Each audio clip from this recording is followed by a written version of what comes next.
Texas Legislature has officially gavelled out of the second special session, and lawmakers now heading back to their districts. Yeah, it's been an eventful 6 weeks in Austin, plagued by arguments between the parties that significantly delayed the process. Peyton May joining us now in studio with what passed and what policies got held up in the political debate. Peyton. Yes, good morning, Brandon. It was a late night for state lawmakers. The Senate gavelled out right after midnight. Lieutenant Governor Dan Patrick says he doesn't think any Senate body has accomplished so much in the history of the state. The hot button issue that derailed the first special session was redistricting. Republicans passed new congressional maps that will likely help Republicans secure more seats in the U.S. House. The initiative sparked action from House Democrats who fled the state to break quorum and delay voting on the policy, and ultimately ended the first special session this summer. Now, lawmakers were called back for round 2 on August 18th and passed the new maps, which have been signed by Governor Abbott. Lawmakers focused on addressing the July 4th Hill Country floods that killed 130 people, including 25 young girls at Camp Mystic. The legislature passed a handful of requirements for overnight camps located near flood zones. Some of the measures require camps to develop emergency plans and install emergency warning systems. Now, policies also prohibit cabins from being located in floodplains. Lawmakers also restricted abortion medication, passing House Bill 7. The bill allows private citizens to sue any corporation or person who provides abortion pills to Texas women. Now, successful lawsuits could lead to $100,000 rewards, but women taking the medication cannot be sued. The legislature didn't accomplish just everything it set out to do this session. The topic that actually brought lawmakers back to the Capitol in the first place, regulating the booming THC industry, didn't reach a resolution. Lieutenant Governor Dan Patrick posted on social media that he, the governor, and the Speaker of the House couldn't come to an agreement. Reporting, I'm Peyton May for Good Day. Thanks. A Grapevine police officer who lost his battle to cancer will be remembered today. There is a huge motorcade procession making its way from North Richland Hills to South Lake right now. Dan Godwin live to show us some of these tributes going on. Dan?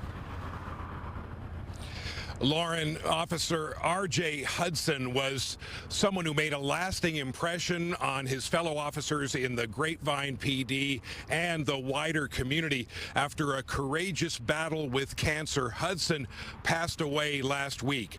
This morning, his fellow officers from Grapevine and beyond paying tribute.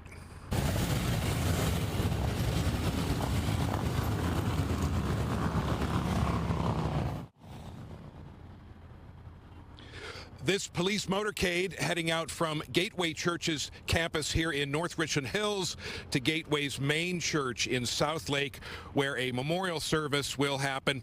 Hudson joined Grapevine PD in 2005. Most of his career there as a motorcycle officer. He was well known and widely respected by his colleagues from many different departments.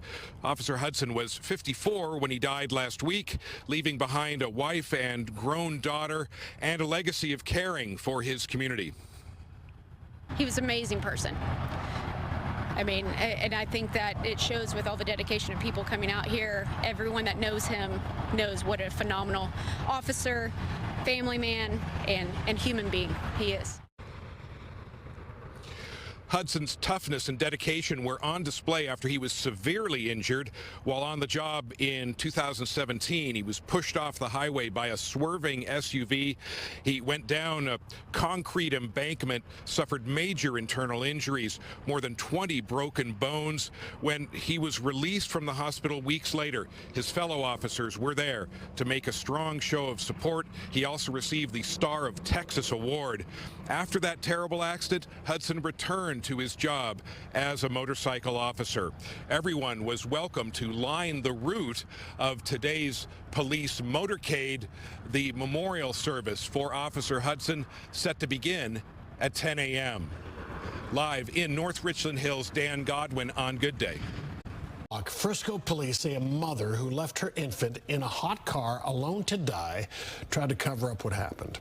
27-year-old Vanessa Esquivel is charged with murder. Police say she claimed she was driving around with her son all day, but evidence shows she went to work while her baby was left in her SUV.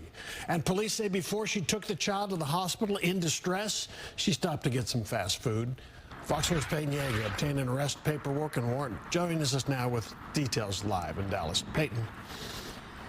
Steve, and we have some disturbing new details for you guys tonight. Also, that mother was in a Collin County courtroom today. Earlier this morning, her attorney requested that her bond be lower, but that request was ultimately denied. So the mother, she remains in the Collin County jail. She's charged with first-degree murder, and her bond remains at $250,000. New details reveal 27-year-old Vanessa Esquivel of Dallas tried to cover up her child's hot car death, and on her way to the emergency room, she even stopped by a McDonald's.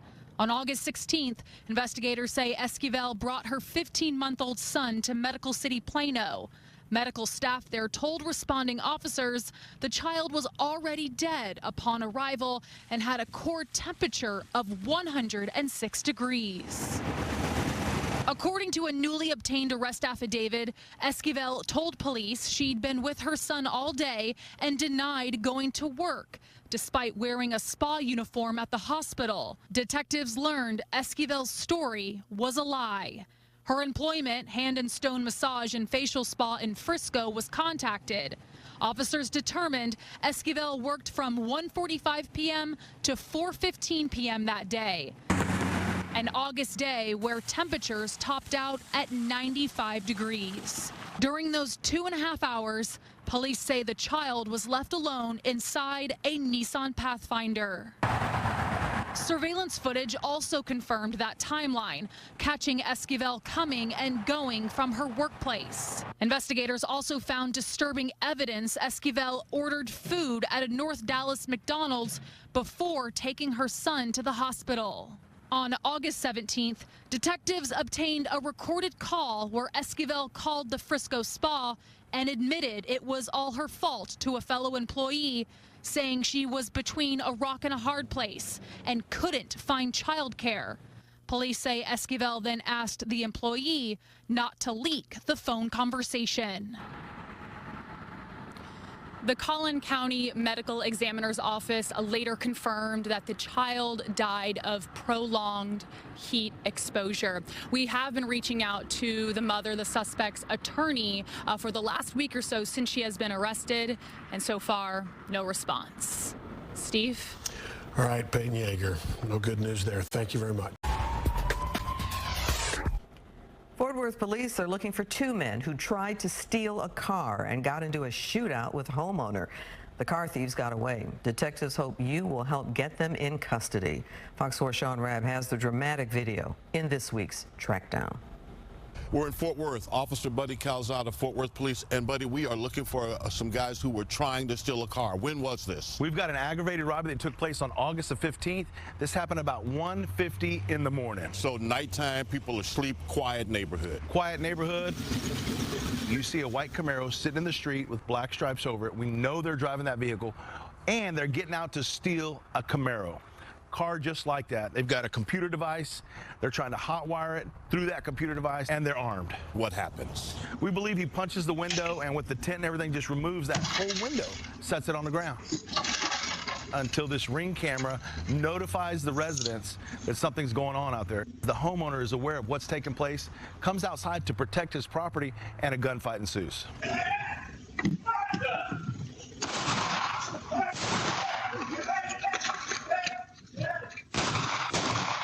They're firing back and forth. You can actually hear it as well. Fortunately, nobody was hurt or hit in this situation. So you need what right now? Anybody that has information, who knows who these two individuals are. If you zoom in, you can kind of see the shape of their body, possibly who they are, but know the vehicle they're driving. Somebody knows these individuals in that vehicle that are committing these crimes. So the white Camaro is a sporty looking Camaro. It's got the racing stripes on the hood, on the top, and down the back. we need someone to call Detective Rainsford at 817-392-4469 and stop these Camaro Crooks. Let me ask you, if you know them, will you know them? Absolutely, you're going to know them. All right. Looking for the Camaro Crooks here in Fort Worth. Who are they? Recognize them? Get at Detective Rainsford, his phone number on the screen. This could have turned out quite differently. Find these men before something else happens. The Camaro Crooks. Fort Worth police need to know who they are. And you can also watch past trackdown stories and maybe help solve a crime. So go to the Fox 4 YouTube page, youtube.com/Fox 4 News.